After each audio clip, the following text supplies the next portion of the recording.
پچھلی مرتبہ تیمور خان صاحب نے ایک سوال اٹھایا تھا، کیونکہ بالکل وہ وقت تنگ تھا تو اس میں پورا جواب جو ہے وہ دینے کا موقع نہیں تھا۔ انہوں نے اٹھایا تھا کہ اس میں جو رسول اللہ صلی اللہ علیہ وسلم کی ذات اقدس کو، رسول اللہ صلی اللہ علیہ وسلم کو قیامت تک کے لیے ہر انسان کی طرف بھیجا جانے والا نبی کہنا، یا یہ کہ آپ صلی اللہ علیہ وسلم کی نبوت کے بعد اب باقی نبوتیں ریفرنشیل عذر کے طور پر تو مقبول ہیں، یعنی یہ ہو سکتا ہے کہ کوئی آدمی رسول اللہ صلی اللہ علیہ وسلم پر ایمان نہ لا سکتا ہو، وہ گوتم کا ماننے والا ہو، مسیحی ہو، کوئی بھی ہو، تو وہ نسبت اس وقت تو اس کے لیے مفید ہے، لیکن اگر کوئی نسبت رسول اللہ صلی اللہ علیہ وسلم پر ایمان لانے میں رکاوٹ بنے گی تو وہ نسبت باطل ہے، چاہے وہ کسی بھی نبی کے ساتھ ہو، چاہے وہ کسی بھی کتاب کے ساتھ ہو، ٹھیک ہے نا۔ ایک تو یہ ہے کہ ایک آدمی اٹھ کے یہ کہہ سکے کہ مجھ تک تو رسول اللہ صلی اللہ علیہ وسلم کا پیغام اور آپ صلی اللہ علیہ وسلم کا تعارف مکمل شکل میں کنونسنگلی پہنچا ہی نہیں، تو اس وجہ سے میں ایمان نہ لا سکا، میں فلاں ٹریڈیشن میں پیدا ہوا تھا، اسی میں مر گیا، اور میں نے اللہ کو ایک مانا اور ضروری اخلاق پہ عمل کرتا رہا، چاہے میں کسی بھی مذہبی روایت میں نہ تھا، تو یہ عذر ہے، اور یہ عذر اسے رسول اللہ صلی اللہ علیہ وسلم کے لوائے حمد ہی کے سائے میں لے جائے گا انشاءاللہ، تو اس کے پاس عذر ہے نہ ماننے کا، لیکن اس کے حساب میں انکار نہیں ہونا چاہیے رسول اللہ صلی اللہ علیہ وسلم کا۔ تو کسی بھی سبب سے رسول اللہ صلی اللہ علیہ وسلم کا انکار کرنا وہ کسی بھی نبی، کسی بھی دین سے نسبت کو ویلڈ نہیں رہنے دے گا، مطلب وہ کام نہیں آئے گا اگر رسول اللہ صلی اللہ علیہ وسلم کا انکار ہے۔ اور دوسرے یہ کہ رسول اللہ تبارک و تعالی نے رسول اللہ صلی اللہ علیہ وسلم کو پہلا آفاقی نبی بنا کے بھیجا ہے۔ کوئی نبی اس لیے نہیں بھیجا گیا کہ وہ سارے زمانوں کے لیے، سارے انسانوں کے لیے داعی اللہ بن کر آئے، کوئی نبی ایسا نہیں، اور خود آپ صلی اللہ علیہ وسلم نے بھی فرمایا کہ مجھے یہ امتیاز حاصل ہے۔ تو اس وجہ سے کسی بھی بہانے سے، کسی بھی ماڈرنسٹک تھیم سے مجبور ہو کر، اس سے اٹریکٹ ہو کر اسلام کی جو وننس، ایک یونیورسل ریلیجن کی حیثیت سے ریلیجن آف محمد صلی اللہ علیہ وسلم کی جو وننس ہے اس کو مجروح نہیں کیا جا سکتا اور نہ کرنا چاہیے۔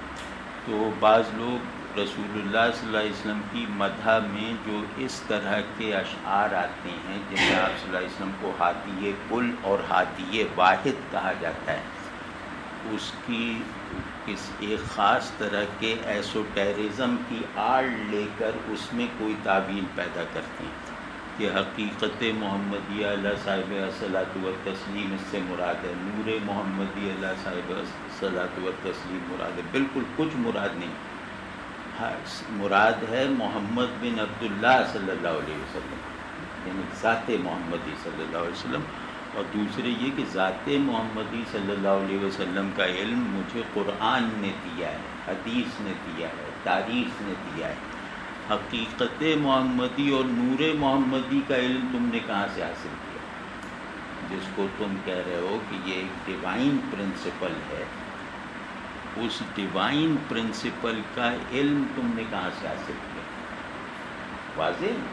تو یہ ایک خاص طرح کی ایسوٹیرک ٹریڈیشن ہے جو پروفیسی کو، وحی کو، دین کی پرٹیکولیرٹی کو گویا کمتر بناتی ہے اپنے الہام، القاء اور معارف کے آگے، جن کا سورس، جن کا چینل معلوم نہیں ہے۔ واضح ہے نا؟ تو ایک آپ بالکل مفروضہ وسعت پیدا کر کے اگر کسی ثابت شدہ حقیقت میں رغنا لگائیں گے تو وہ قابل تسلیم نہیں ہے، ٹھیک ہے نا؟ یا تو آپ ثابت کریں کہ قرآن میں ہے یہ ڈیوائن پرنسپل، یا کم از کم چلو حدیث میں ہے، صحابہ اس سے واقف تھے، تو ایسی کوئی معرفت ہو سکتی ہے کہ رسول اللہ صلی اللہ علیہ وسلم کے اولین مخاطب اس معرفت اور حقیقت سے ناواقف رہ جائیں؟ اللہ تبارک و تعالیٰ کی کوئی ایسی شان کا علم ممکن ہے جس شان کے تفصیلی علم سے آپ صلی اللہ علیہ وسلم کے صحابہ جو ہیں وہ مشرف نہ ہوئے؟ کبھی ایسا ممکن ہے؟ اللہ تبارک و تعالیٰ کے لیے کسی بھی کوئی بھی علم یا قرب کا ایسا راستہ ممکن ہے جو قرآن و سنت سے واضح طور پر نہ نکلا ہو بلا تعبیر؟ اس کا مطلب کیا نبی صرف وضو کرنے اور مطلب کپڑا پہننے سکھانے آئے تھے؟ نبی آتا ہے اللہ کا اس کے بتائے ہوئے علم کے ذریعے سے اللہ کے دیے ہوئے تعارف کو پہنچانے. تو اللہ کے بارے میں صرف وہی علم حقیقی ہے اور وہی علم حقیقی معبود کا ہے جو لفظ سے بھی رسول اللہ صلی اللہ علیہ وسلم سے ثابت ہو، جس کے الفاظ بھی رسول اللہ صلی اللہ علیہ وسلم نے بتائے. تو یہ سب الفاظ نہیں ہیں کہ تنزل وحدت و تعین احدیت، یہ الفاظ نہیں ہیں. یہ علم تمہیں حاصل کہاں سے ہوا؟ واضح ہے نا. تو یہ ایک طریقہ تھا. روزی کروشن تحریک جیسے انگلینڈ میں چلی، اخوان الصفا ہمارے یہاں اٹھے باطنی.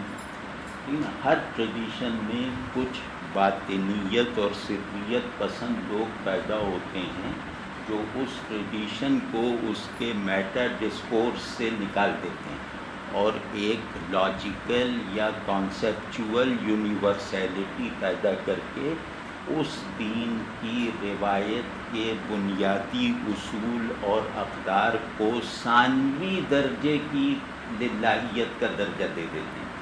واضح ہے نا. تو اسی طرح ایک تحریک عیسائیت میں اٹھی ایسوٹیرزم کے نام سے. ایسوٹیرزم کا مطلب یہ ہے کہ عیسائیت جن حقائق کی کنویئر ہے، ہم ان حقائق کو ان کی کلیت کے ساتھ نبی کی لائی ہوئی عینک کو اتار کے دیکھتے ہیں. نبی یونیورسل کو پرٹیکولرائز کرنے آیا ہے، ہم پرٹیکولر کو ری یونیورسلائز کر رہے ہیں. اس کو کہتے تھے ایسوٹیرزم. اور ایسوٹیرک کا درجہ پروفٹ سے زیادہ ہوتا ہے. جیسے بہت سے لوگ ہیں کہ وہ عیسائی ہیں، اسلام بھی قبول کر لیا، بدھزم بھی قبول کر لیا، ہر چیز کو وہ قبول کرتے جا رہے ہیں تاکہ وہ ہر ٹریڈیشن سے اپنا سرپرستانہ تعلق ڈیولپ کر سکیں. یعنی تمام ٹریڈیشنز کے سینٹر میں بیٹھ کر خود کو جو وہ مرکز میں بیٹھ کر انہیں جو ملاتا ہلاتا جلاتا رہتا ہے وہ پوزیشن اختیار کریں. تو اس کی جو احمقانہ قسم ہے وہ تھیوسوفی کہلاتی تھی، اور اس کی مکارانہ قسم جو ہے وہ ایسوٹیرزم کہلاتا ہے. کوئی علم اس وقت تک نہیں مانا جائے گا، خدا کا کوئی علم جو خدا کی کتاب اور خدا کے رسول صلی اللہ علیہ وسلم سے بلا تعویل نہ ملا ہو. اس میں تعویل کی اجازت نہیں. رسول اللہ صلی اللہ علیہ وسلم ہدایت سمبلائزر نہیں دیتا. ہدایت کوئی سمبلائزیشن کا عمل ہے، ہدایت تو پہنچا دینا ہے. ٹھیک ہے نا. تو یہ سب جو نعت ہو رہی ہے یہ ذات محمد عربی صلی اللہ علیہ وسلم کی نعت ہو رہی ہے، اور ان کے وہ مراتب بتائے جا رہے ہیں جو انہیں قرآن نے دیے ہیں. گشت او مبعوث تا روز شمار، از برائے کل خلق روزگار. کہہ رہے ہیں کہ اللہ نے آپ صلی اللہ علیہ وسلم کو نبی بنایا ہے، مبعوث فرمایا ہے قیامت کے دن تک کے لیے. اب آپ صلی اللہ علیہ وسلم اور قیامت کے درمیان کوئی نئی نبوت جاری نہیں ہوگی. ٹھیک ہے نا. تو آپ صلی اللہ علیہ وسلم کو قیامت تک کے لیے ہر جن و بشر کا ہادی بنا کر مبعوث فرمایا اللہ نے. از برائے کل خلق روزگار، زمانے کی تمام مخلوق کے لیے، تمام انسانوں کے لیے. آپ کو اللہ نے تمام زمانوں کے لیے تمام انسانوں کی طرف بھیجا. تو اب یہ حقیقت محمدی نہیں ہے، یہ شخصیت محمدی علیہ السلام ہے. تو زمبیا ان زینت و ان عزق یافت، دعوت کل امم ہرگز کے یافت، کہ انبیاء علیہ السلام کو جو ہے یہ جو مرتبہ ہے یونیورسیلٹی کا، یہ کس نبی کو ملا؟ اور دعوت کل امم ہرگز کے یافت، اور کل امتوں کو، تمام قوموں کو اللہ کی طرف بلانے کی ذمہ داری رسول اللہ صلی اللہ علیہ وسلم کے سوا کس کو دی گئی؟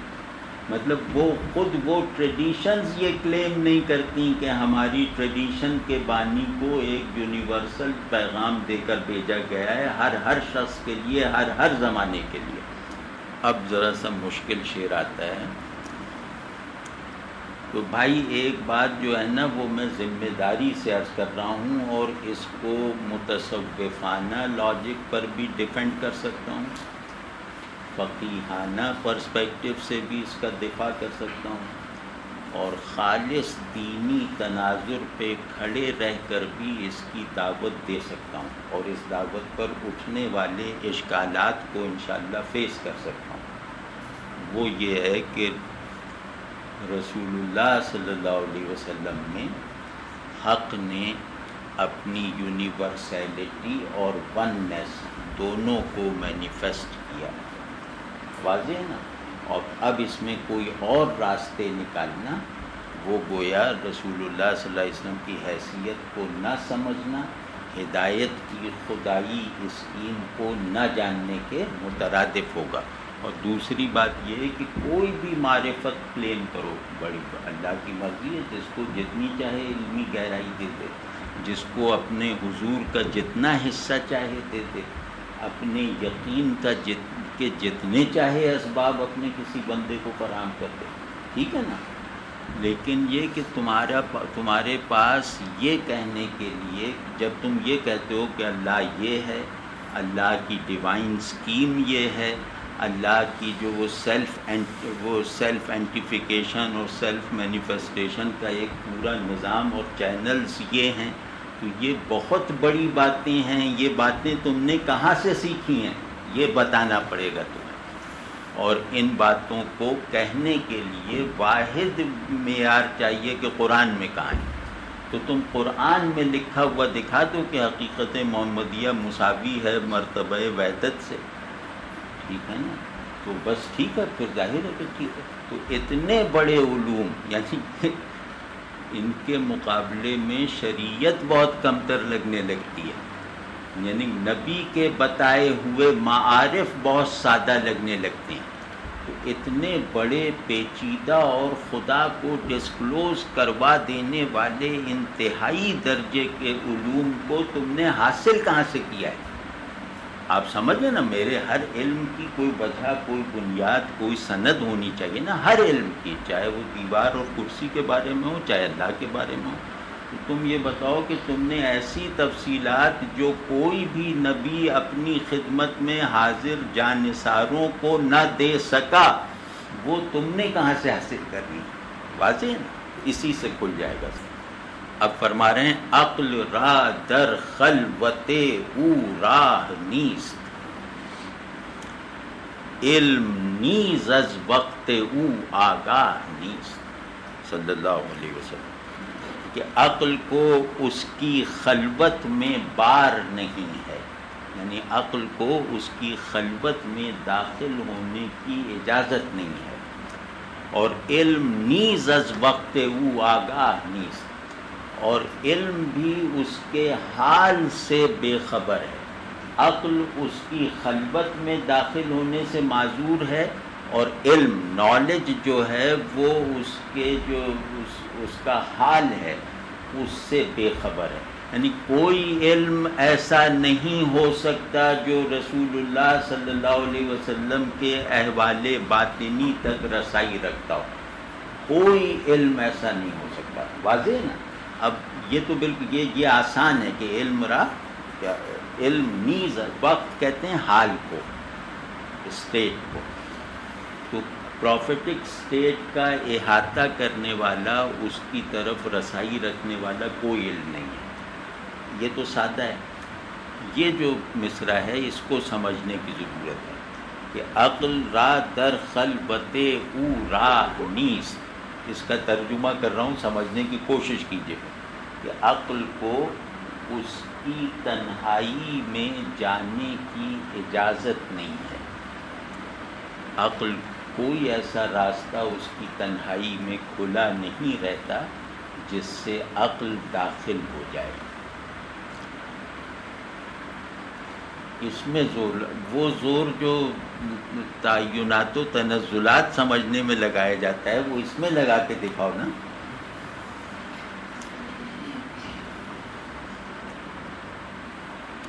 عقل دوئی پہ کھڑی ہوتی ہے.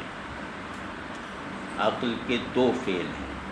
ایک تو اس کا حاصل یقینی نہیں ہوتا، اور دوسرے یہ کہ یہ پر شعور، ذہن اور وجود کو آئیڈینٹیکل نہیں رہنے دیتی. اگر عقل بیچ میں سے ہٹ جائے تو میری ویو آف کانشسنس اور میری اسٹیٹ آف بینگ میں کوئی فرق نہیں. یہ عقل اتنی خوفناک چیز ہے کہ اس نے آ کے میری ویو آف کانشسنس اور میری اسٹیٹ آف بینگ کو دولخت کر دیا، الگ الگ کر دیا. واضح ہے نا؟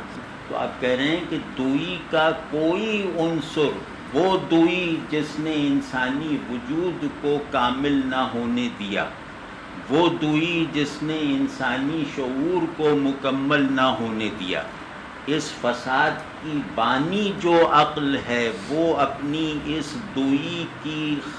دوئی کے فتنے اور فساد کو لے کر آپ صلی اللہ علیہ وسلم کی اس خلوت میں داخل نہیں ہو سکتی جہاں اللہ تبارک و تعالی نے آپ کو شعور بندگی اور وجود بندگی کی یکجائی کی حالت میں اپنی طرف یکسو رکھا ہوا ہے، پریزنس کی ٹرم میں، حضور کی اصطلاح میں. تو تیسری عقل کی خامی کیا ہے کہ یہ اپنے آبجیکٹ کے لیے یا اپنے کانٹینٹ کے لیے پریزنس نہیں پیدا کر پاتی، کیونکہ عقل ایبسٹریکشن کا ٹول ہے. تو یہ پریزنس میں ایبسنس تو پیدا کر دے گی، لیکن ایبسنس میں پریزنس یا پریزنٹ کی پریزنس کو اپریشیٹ کرنے کے لائق نہیں ہوتی. عقل کا کام کیا ہے؟ کنکریٹ کو ایبسٹریکٹ بنانا، یعنی دیکھے کو اندیکھا بنا دینا. واضح ہے نا؟ تو یہ تینوں عقل کی یہ تینوں قسمیں جو میرے تقدیری نقائص کا باعث بنی ہیں، عقل اپنے نقص پھیلانے کی اس عادت کے ساتھ رسول اللہ صلی اللہ علیہ وسلم کی اس خلوت میں جا سکتی ہے جہاں اللہ وحی بھیج رہا ہے اور وحی وصول کرنے والا اپنے پورے شعور نبوت کے ساتھ اور اپنے پورے وجود رسالت کے ساتھ اس کی طرف یکسو ہے. واضح ہے نا؟ آنچے او آنجا ببینائی رسید، آنچے او آنجا ببینائی رسید، ہر نبی آنجا بدانائی رسید. فرماتے ہیں کہ جہاں کا وہ مشاہدہ رکھتے ہیں، اوروں کا تو کیا ذکر، انبیاء علیہم السلام بھی اس مقام کی خبر رکھتے ہیں. تو جو مقامات انبیاء علیہم السلام کے لیے علم کی حیثیت رکھتے ہیں، وہی مقامات رسول اللہ صلی اللہ علیہ وسلم کے لیے عین کی حیثیت رکھتے ہیں، مشاہدے کا درجہ حاصل کر لیتے ہیں. تو اس کی تفصیل میں نہیں جاتے کیونکہ اس میں وہ موازنہ سا ہے.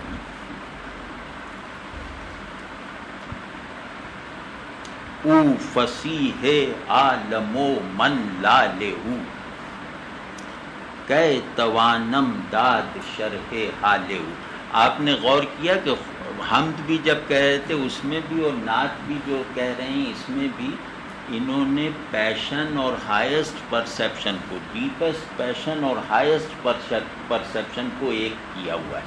یعنی یہ نبی اور خدا کے معارف بھی بیان کرتے ہیں اور نبی اور خدا کے تعلق سے پیدا ہونے والے قلبی احوال اور روحانی جذبات کو بھی اظہار دیتے ہیں، ایک دوسرے کی تکمیل کرتے ہوئے. واضح ہے نا؟ اب پیشن میں آ رہے ہیں. او فصیح عالم و من لا لے، ماننا جاننے کو نہیں مکمل کرتا، ماننا پیشن لیس نہیں ہو سکتا. یہ یاد رکھ، ایمان مجھے عالم باللہ کہنے کے لائق نہیں بنائے گا. یعنی ایمانیات کے علم کو کامل نہیں کرے گا میرے لیے، لیکن ایمانیات کے ساتھ تعلق میں زندگی کی ایک مسلسل رو دوڑا دے گا. ٹھیک ہے نا؟ تو ماننا اگر جذبہ نہ بنے نا تو ماننے میں نقص ہے. ماننا اگر علم نہ بن سکے تو ماننے میں کوئی بنیادی نقص نہیں ہے. واضح ہے نا؟ تو اب رسول اللہ صلی اللہ علیہ وسلم کو ماننے کے نتیجے میں آپ صلی اللہ علیہ وسلم کے تعلق سے پیدا ہونے والے احوال و جذبات اگر آدمی میں موجود نہ ہوں تو رسول اللہ صلی اللہ علیہ وسلم کو مان لینا کافی نہیں ہے، اس کا شاہد ہوتا ہے جذبہ. واضح ہے نا؟ تو او فصیح عالم و من لا لہو، کہ وہ کائنات میں سب سے زیادہ فصیح ہے. فصیح کسے کہتے ہیں؟ کہ لفظ جس کی ملکیت ہو. دو اصطلاحیں ہوتی نا، فصاحت اور بلاغت. بلاغت کسے کہتے ہیں؟ بلاغت کہتے ہیں معنی کے کو دوسرے تک پہنچا دینا اس کی ضرورت کے مطابق. ٹھیک ہے نا؟ تو معنی کی کا وصف ہے بلاغت، اور ایک ہوتا ہے لفظ حسن اظہار کے ساتھ پہنچانا، یعنی حقیقت کو پہنچانا لیکن بیوٹیفائی کر کے حسن اظہار کے ساتھ پہنچانا. تو اس حسن اظہار کو فصاحت کہتے ہیں. فصاحت لفظ کی انتہا ہے، بلاغت معنی کو دوسرے تک پہنچانے کا عمل ہے. تو یہ فصاحت کہہ رہے ہیں کہ فصیح وہ ہوتا ہے جو لفظ کو معنی کی جو عادت پڑ گئی ہوتی ہے، فصیح آ کر لفظ سے وہ عادت چھڑوا دیتا ہے. یہ فصیح ہوتا ہے. خیر اب ہم لوگ کیا جانے، ہم تو لیکن بہرحال فصیح کہتے ہیں حسن اظہار میں کامل. او فصیح عالم و من لا لہو، وہ کائنات کا سب سے بڑا خطیب ہے، اور میں تو ایک گونگا امتی ہوں. لال کہتے ہیں گونگے کو جو بول نہ پائے. تو اس کے سامنے نفس اظہار ہاتھ باندھے کھڑا ہوتا ہے اپنے معنی اور لفظ دونوں کے سمیت. اور میرا حال یہ ہے کہ نہ معنی میری دسترس میں ہے نہ لفظ میرے قابو میں. کہ توانم داد شرح حالے، میں اس کی حقیقت کو، میں اس کے احوال کو بھلا کھول کر کیسے بیان کر سکتا ہوں؟ میں تو گونگا ہوں. میں زبان سے بھی گونگا ہوں، دماغ سے بھی گونگا ہوں، دل سے بھی گونگا ہوں. تو میں تو کسی بھی سطح پر رسول اللہ صلی اللہ علیہ وسلم کی کسی بھی شان کو نہ پرسیو کرنے کے قابل ہوں نہ ایکسپریس کرنے کے لائق.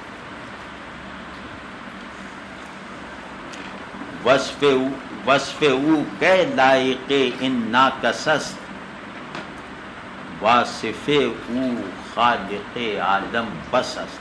آپ کا نام بھی آیا، آپ کا نام کم آتا ہے تحریروں میں. وصف او کہ لائق ان ناقصست، اس کی نعت کہنا، آپ صلی اللہ علیہ وسلم کی تعریف کرنا اس ناقص، اس نالائق، اس ناچیز کے بس کی بات کہاں. بھئی کچھ کرنے کے قابل وہ ہوگا جو موجود ہو. تو میں تو ابھی موجود ہی نہیں ہوں. میں تو اتنا ناچیز ہوں کہ میں سید کائنات کی تعریف اور وصف کیسے بیان کر سکتا ہوں. واصف او خالق عالم بس است، اس کی تعریف تو بس وہی کر سکتا ہے جس نے اسے بنایا ہے. کیونکہ وہ خوبیاں بھی اسی نے پیدا کی ہیں نا جن کی تعریف کرنے کی ہم مسلسل ناکام کوششیں کرتے رہتے ہیں. تو وہ ذات کا بھی خالق ہے، اوصاف کا بھی خالق ہے، تو وہی بتا سکتا ہے کہ ان کے کیا وصف ہیں، ان کے کیا احوال ہیں. وہ اس پہ حافظ وہ غالب نے بھی اچھا کہا ہے، غالب ثنائے خواجہ بیزداں گذاشتیں، غالب ثنائے خواجہ بیزداں گذاشتیں، کہاں ذات پاک مرتبہ دان محمد است. کہ میں نے تو نعت لکھنے کا ارادہ کیا تھا، لیکن بس پھر فوراً یہ اس سے باز آیا. میں نے رسول اللہ صلی اللہ علیہ وسلم کی تعریف کا کام اللہ پہ چھوڑ دیا ہے، کیونکہ وہی ہے جو آپ صلی اللہ علیہ وسلم کا مرتبہ دان ہے. اچھا، تعریف دو پہلوؤں سے ہوتی ہے. ایک تعریف علم سے ہوتی ہے کہ میں آپ کو جانتا ہوں، آپ قابل تعریف ہیں تو میں تعریف کر رہا ہوں. ایک تعریف شدت تعلق سے ہوتی ہے. تو رسول اللہ صلی اللہ علیہ وسلم کی تعریفات میں یا اللہ کی حمد میں دوسرا پہلو زیادہ غالب ہوتا ہے، یعنی شدت تعلق والا. کیا شعر آ رہا ہے، میں بھائی اس کو اور مختصر کر رہا ہوں تاکہ یہ ختم ہو. ہر دو گیتی گرد خاک پائے توست، اس کا شعری حسن بھی دیکھیے گا. ہر دو گیتی گرد خاک پائے توست، در گلیمی خفتگی چہ جائے توست. سبحان اللہ. سبحان. ترجمہ پہلے سن لیں کہ دونوں جہان تیرے قدم مبارک کی ضرب سے اٹھنے والی گرد کی حیثیت رکھتے ہیں. دونوں جہان. اور جس کا یہ مرتبہ ہے وہ کملی اوڑھ کے سویا ہوا ہے. وہ کملی اوڑھ کے گلیم، اب گلیم آج کل کی دری اور فارسی میں دوسرا ہے، وہ اس کو کہتے ہیں گلیم، جو فرش پہ بچھاتے ہیں. لیکن گلیم کا مطلب ہے کملی، کھردری. در گلیمی خفتائی، صلی اللہ علیہ وسلم ایک کملی اوڑھ کے سوئے، آپ صلی اللہ علیہ وسلم ایک کملی اوڑھ کے سوئے ہوئے ہیں.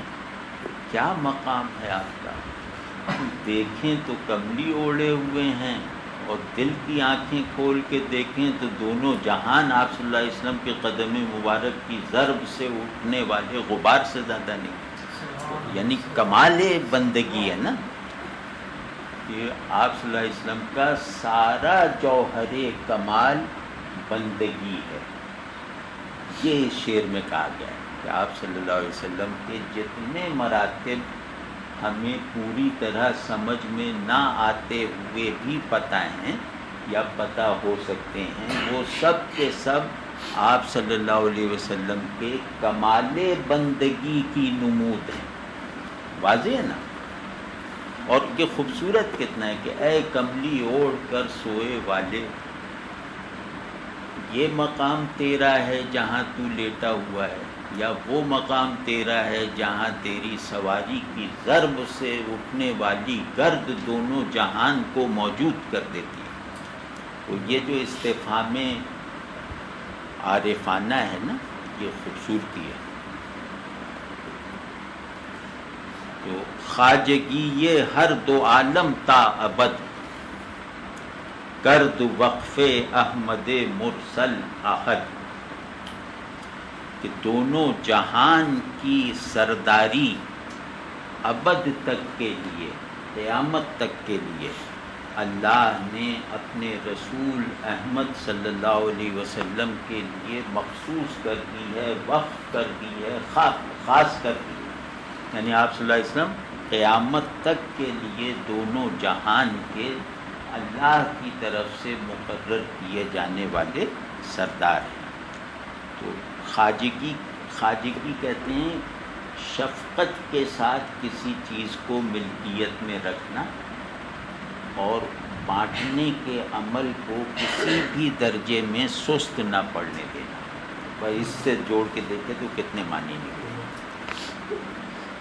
یا رسول اللہ بس درماندہ ام، باد در کف خاک بر سر ماندہ ام۔ اس میں شرح کی باتیں نہیں، بس ترجمے سے ذرا محسوس کیجئے، اور اللہ کرے کہ یہ جو باتیں ہیں جو ذہن کے لیے سمجھنی آسان ہیں، احوال میں ڈھلنی بھی سہل ہو جائیں۔ سب سے مشکل چیز کیا ہوتی ہے؟ جو ذہن کے لیے آسان ہو، قلب کے لیے مشکل ہو۔ وہ چیز تھوڑی دشوار ہوتی ہے جو دل کے لیے آسان ہو، دماغ کے لیے مشکل ہو، وہ کوئی مشکل نہیں۔ اصل مشکل یہ ہے کہ دل اس کو پکڑ نہ پائے، ذہن کہے کہ میں تو پوری طرح سمجھ گیا، جیسے کہتے ہیں اللہ ایک ہے، پوری طرح بات سمجھ میں آ گئی، لیکن اللہ ایک ہونے کی جو ایک طغیانی ہے جس کو قلب میں سرایت کرنا چاہیے، وہ کہاں ہے؟ ٹھیک ہے نا؟ تو اور ویسے بھی ہر بائنڈنگ ڈسکورس کے دو کنٹینرز ہوتے ہیں، ایک پیسو کنٹینر وہ قلب ہے، ایک ایکٹیو کنٹینر وہ دماغ ہے۔ جب تک ڈیوائن ڈسکورس ان دو کانوں سے نہیں سنا جائے گا، آپ نے مومن کی نظر سے اس کے مخاطب بننے کی قابلیت حاصل نہیں کی۔ یا رسول اللہ بس میں بہت گرا پڑا ہوں، میں انتہا درجے میں گرا ہوا ہوں، میں بالکل بے بس اور لاچار ہوں۔ بات در کف، میری مٹھی میں ہوا کے سوا کچھ نہیں، میرے سر پر مٹی کے سوا کچھ نہیں۔ مطلب مجھے جو حاصل ہے وہ ذلت اور درماندگی اور محرومی ہی حاصل ہے۔ بات در کف یعنی مٹھی میں کچھ بھی نہیں ہے، اور سر پہ اگر کچھ ہے تو وہ مٹی ہے جو میں نے خود ہی لے کر غم سے اپنے سر پہ ڈالی۔ سر پہ مٹی ڈالنا جو ہے نا، یہ بہت بڑا روزمرہ ہے، یہ ہر اردو فارسی کی شاعری کے بہت تیرے نمونوں میں ملے گا۔ تو اس میں حسن یہ ہے کہ میں نے اپنے سر پر مٹی اس ہاتھ سے ڈالی ہے جس ہاتھ کی ملکیت میں ہوا کے سوا کچھ نہیں ہے۔ اس سے ذرا خوبصورتی پیدا ہوگی۔ جیسے غالب نے کہا نا، سر پر ہجوم دشت غریبی سے ڈالیے، وہ ایک مشت خاک کے صحرا کہیں جسے، تو بے کساں را کس توئی در ہر نفس، من نہ دارم درد و عالم جز تو کس، کہ جو موجود نہیں ہے، جن کا کوئی نہیں ہے، ان کا تو ہے اس دنیا میں، اس دنیا میں موجود لوگوں میں جن کا کوئی بھی نہیں ہے، ان کا اس دنیا میں تو ہی ہے۔ اور من نہ دارم درد و عالم جز تو کس، میں دونوں جہان میں اپنا شفیع، اپنا ہادی، اپنا رہبر تیرے سوا کسی کو بھی نہیں جانتا۔ اب اس میں تو تفصیل دینے کی ضرورت نہیں ہے نا، چلتے ہیں۔ یک نظر سوئے من غم خار کن، چارے کارے من بے چارہ کن۔ اس کا دیکھ رہے ہیں صوتیاتی، وہ یک نظر سوئے من غم خار کن، مجھ غم زدہ کی طرف ایک نگاہ فرمائیے، چارے کارے من بے چارہ کن، جس کی مشکل کہیں سے حل نہیں ہو رہی اس کی مشکل حل کر دیجیے، جس کے پاس کچھ نہیں ہے اس کا سب کچھ بن جائیے۔ یا یہ تصور کر کے دیکھیں، جس کے پاس کچھ نہ ہو اس کا سب کچھ رسول اللہ صلی اللہ علیہ وسلم ہو، مطلب بندگی کے دائرہ تعلق میں، اس میں مطلب آگے نہیں۔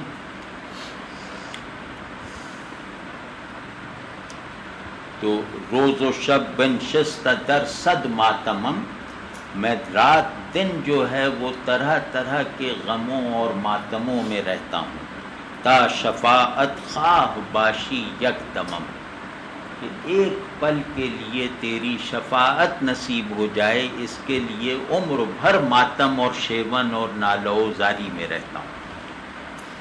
شفاعت سمجھتے ہیں نا، شفاعت سفارش، کہ اللہ تبارک و تعالیٰ کی اجازت سے کسی کی سفارش کرنا، یہ آپ صلی اللہ علیہ وسلم پہ قیامت کے دن منصب ہوگا انشاءاللہ۔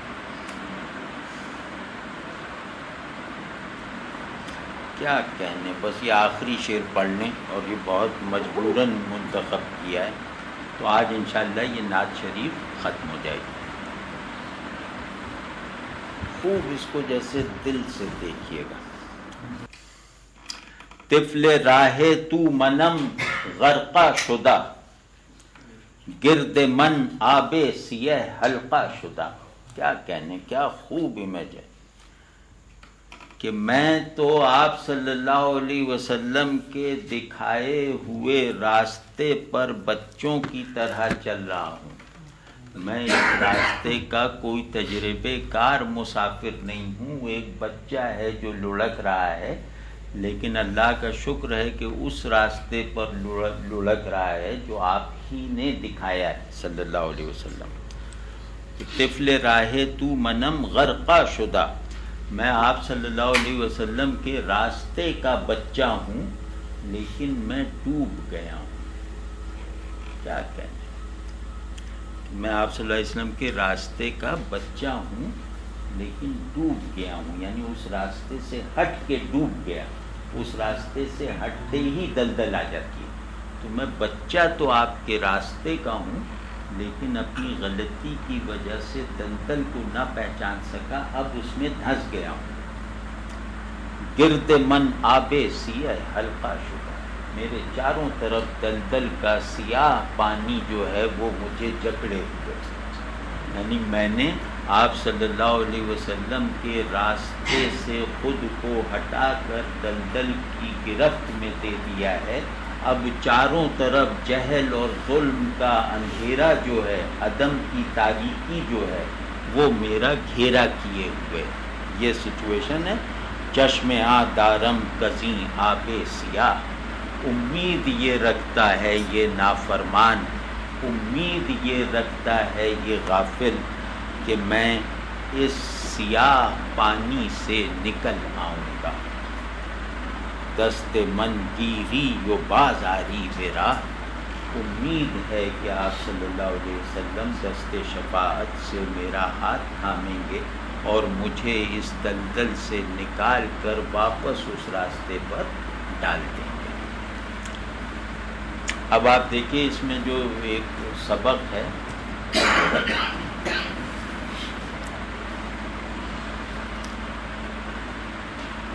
اس میں اناڑی عاشقوں کی طرح جو عشق رکھتے نہیں ہیں، عشق پرفارم کرتے ہیں، اس میں وصال نہیں طلب کیا گیا،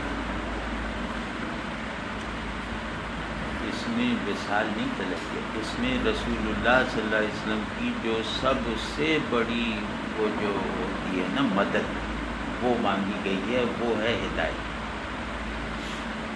تو اس میں یہ دکھا دیا گیا ہے کہ رسول اللہ صلی اللہ علیہ وسلم کے ساتھ انتہائی معرفت، انتہائی محبت کے ساتھ جو میری ضرورت مندی وابستہ ہے وہ طلب ہدایت ہے، طلب وصل وغیرہ نہیں، کیونکہ بڑی چیزوں کا طالب وصل بننا تکبر ہے، طلب وصل تکبر سے پیدا ہے۔ عاشق صادق وہ ہوتا ہے جو محبوب کے فراق کو اس کے تصور وصال سے زیادہ احوال بخش بنا لے، محبوب کے وصال کا تصور اسے ہیبت زدہ کرے، اس کے فراق کے آداب ادا کرتے ہوئے اس کے ہجر میں اس کی طرف وفاداری کے ساتھ یکسو رہتے ہوئے جو حال نصیب ہو سکتا ہے وہ فراق کی طلب سے فراہم نہیں ہو سکتا۔ ہاں، یہ میں کہنے والا تھا کہ آج جو میں نے بات کی ہے نا محمدن ریئلٹی کی، یہ جو صاحب خصوص الحکم میں آخری چیپٹر ہے فص فردیہ محمدیہ، فص فردیہ آپ انشاءاللہ کسی وقت اور کھولیں گے۔ فرد کہتے ہیں حق کا باعتبار وحدت اپنے آپ کو مینیفیسٹ کر لینا، فردیت تصوف میں اسے کہتے ہیں کہ جہاں حق اور اس کے ظہور میں وحدت و کثرت کا تعلق ختم ہو جائے، حق واحد مظہر واحد کریٹ کر دے، تو رسول اللہ صلی اللہ علیہ وسلم پر حق نے اپنی وحدت کو مجسم کر دیا ہے، اس سے پہلے نہیں تھی۔ تو یہ مطلب ابن عربی صاحب کی جو حقیقت محمدیہ علیہ صاحب صلاۃ و تسلیم پر جو چیپٹر ہے، اگر کسی کو اس موضوع سے دلچسپی ہو اور اس مضمون میں وہ ہدایت کا طالب ہو اور صوفی مزاج ہو اور بڑے صوفیوں کو بلکہ حقیقی صوفیوں کو پہچانتا بھی ہو، تو وہ اس میں دیکھ لے تو انشاءاللہ اس کی آنکھیں کھل جائیں گی کہ کس طرح کی ایک کانسیپچول یونیورسیلٹی پھیلائی جا رہی ہے اس پرٹیکولیرٹی کے خلاف جو دین لے کر آتا ہے۔ میر کا ایک شعر ہے نا، میر نے مذاق اڑایا ہے۔ میر جانتے ہیں اردو کے سب سے بڑے شاعر، کہ ہوا ہے عارفان شہر کو عرفان بھی اوندھا، یعنی الٹا، ہوا ہے عارفان شہر کو عرفان بھی اوندھا، ہر ایک درویش ہے مارا ہوا عشق الہی کا۔ جس کو دیکھو وہ بال بڑھا کے عاشق الہی بنا ہوا، وہ انگوٹھیاں پہن کے عاشق الہی بنا ہوا۔ بھائی تو جو آنکھ کھول کے نظر نہیں آتا وہ آنکھ بند کر کے بھی نظر نہیں آئے گا۔ تم لوگوں نے خدا کو کیا سمجھ رکھا ہے؟ جو آنکھ کھول کے نظر نہیں آتا وہ آنکھ بند کر کے نہیں دکھائی دیتا۔